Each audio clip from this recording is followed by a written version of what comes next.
Dans le port de Rotterdam, il y a des marins qui prennent leur quart pour un bateau.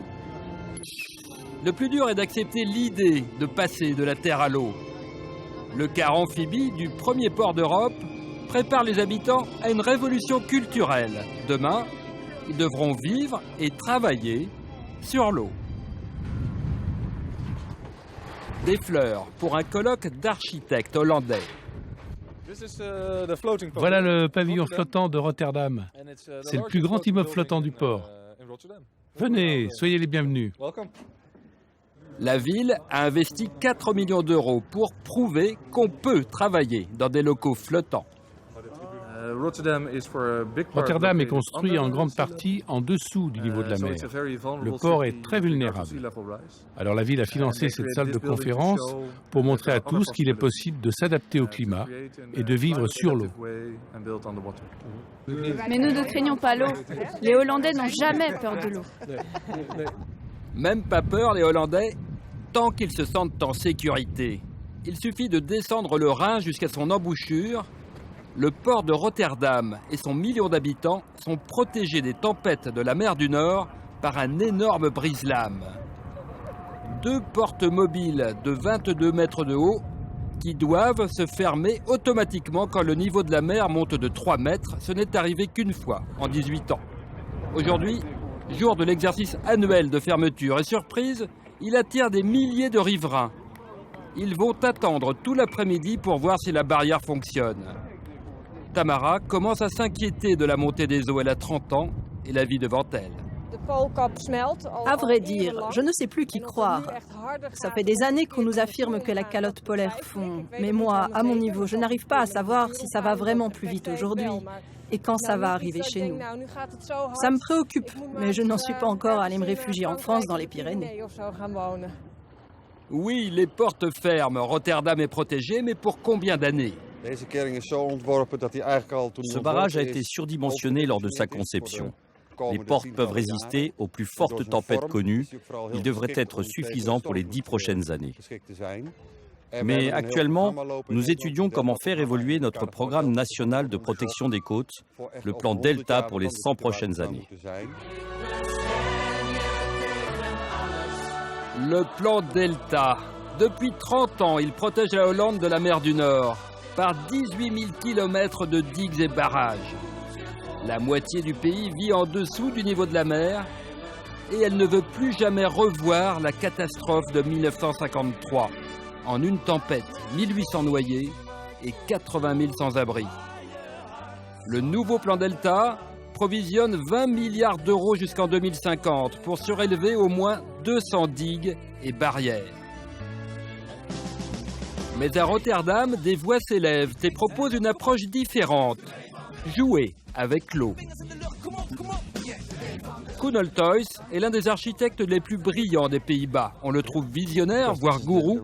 Lui se dit réaliste. Le réchauffement climatique s'accélère, c'est clair. On en voit les effets sur nos côtes. Bien sûr, on peut continuer à dépenser des millions et des millions pour renforcer nos digues et combattre l'eau. Mais aujourd'hui, il faut vivre avec l'eau. Il faut laisser rentrer l'eau. Faire rentrer l'eau. Une expérience est déjà tentée au sud du pays, dans l'embouchure d'un autre fleuve, l'Escaut. Ici, le plan Delta surélève de 3 mètres la digue côtière. Mais pour la première fois, la digue va être trouée à la base. Une petite révolution aux Pays-Bas, mais la mer monte. Ça, c'est une digue des marais. Par cette entrée, 2 fois par jour, la marée haute pourra venir remplir cet immense bassin. Et à marée basse, ensuite, il se videra. Un réservoir de 300 hectares pour accueillir la mer en cas de tempête. Mais déjà un recul pour les Hollandais, car la terre des polders a été durement gagnée sur la mer. Pour Peter, chercheur en botanique marine, la terre pourrait encore reculer.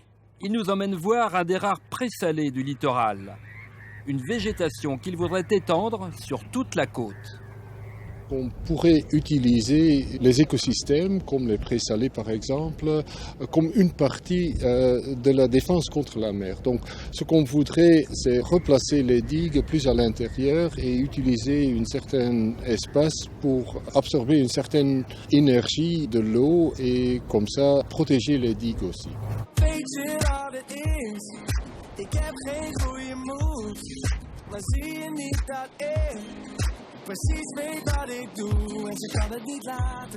Mais l'eau ne rentre pas aux Pays-Bas que par la mer. Elle attaque également par l'intérieur du pays, sur le front est. Remontons le cours du Rhin jusqu'à la frontière allemande. La vieille ville de Nimègue est de plus en plus menacée par le réchauffement climatique. Verdi est chargé de la défendre.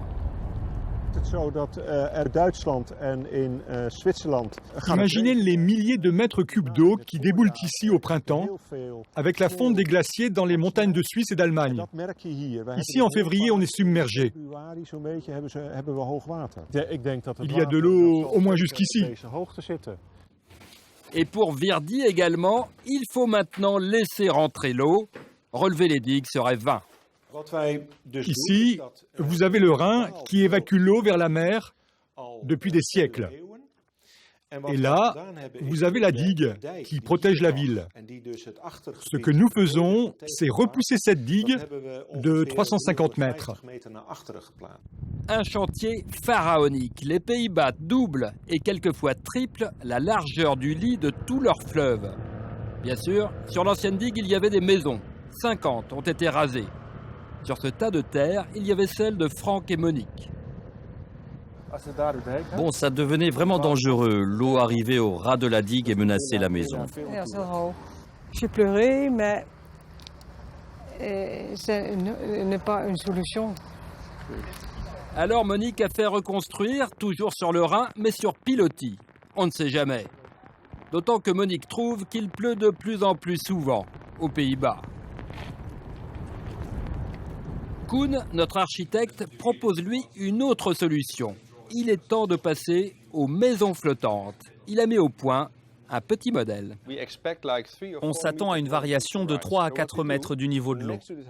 Alors ce qu'on fait, c'est installer 2 piliers sur un côté de la maison pour qu'elle puisse monter et descendre en accompagnant l'eau. Et Koen livre en ce moment même plusieurs maisons sur le même principe, comme ici à Delft. Le sol en Hollande est si mou qu'il nous faut des piliers d'au moins 25 mètres de haut pour les ancrer sur un socle ferme. Ici, c'est le pays parfait pour ça. C'est un pays fait de boue et d'eau, alors l'endroit où on est le plus en sécurité, c'est tout en haut de l'eau. L'un des premiers habitants, Olaf, est un architecte lui-même, mais toujours étonné par la stabilité. La maison est conçue pour bouger le moins possible. On ne veut pas avoir la sensation d'être sur un bateau. Et c'est très confortable. Évidemment, il faudra acheter une nouvelle tondeuse à gazon. Mais l'habitat flottant attire les Hollandais et les expériences se multiplient. À Amsterdam, Jiri, éclairagiste, habite depuis 4 ans au milieu de tout un quartier flottant, amarré à une île artificielle. Il y a 50 maisons ici, c'est une petite ville dans la grande. C'est un joli coin ici.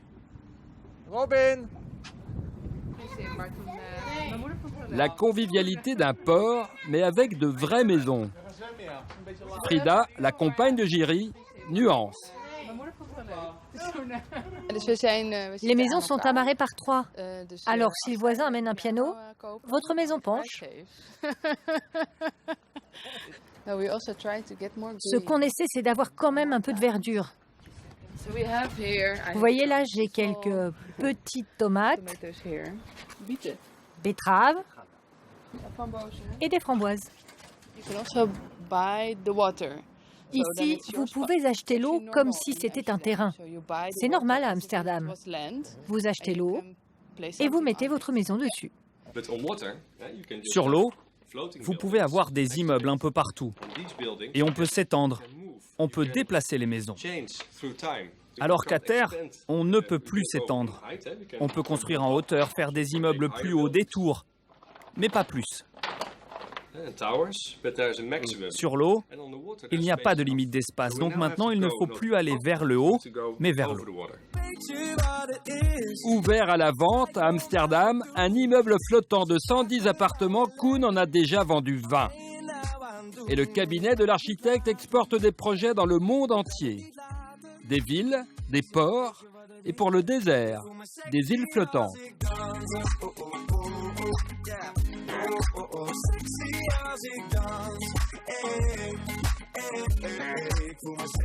Une vision résolument optimiste du changement climatique.